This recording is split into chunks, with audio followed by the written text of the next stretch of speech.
Hey everyone, welcome back. As you can see from the title, today's video is going to be all ASMR and there won't be much talking. As Christmas is finally over, I'm sure you're going to be needing some motivation to deep clean around your house. So this video is going to be specifically around a cooker.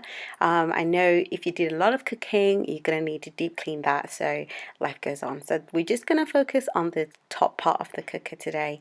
And yeah, join me today. So if you are new to the channel, welcome and thank you so much for clicking this video. On this channel, you'll find cleaning tips that will help you get motivated to tackle the tasks that you've been avoiding or you've been really struggling to get into. So in this channel, it's all about motivation.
I'm going to tackle these. They look really bad at the moment.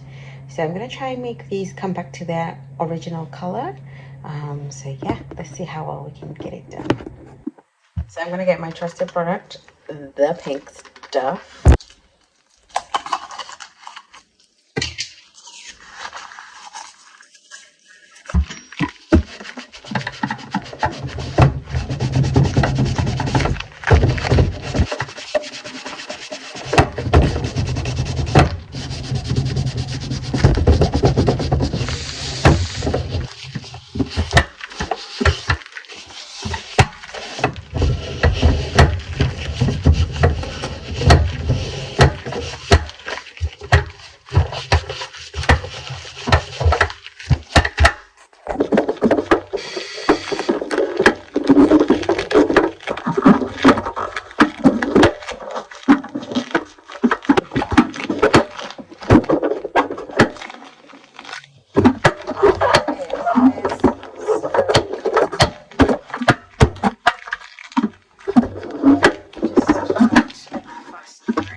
So I'm just removing the excess product of the Pink Stuff. I love that the Pink Stuff is able to remove all the hard product that would have built up over time. So I'm just wiping it off, and then I'm going to get the elbow grease, which works fantastic because now everything's loosened up. I find that the elbow grease is just going to make it work faster.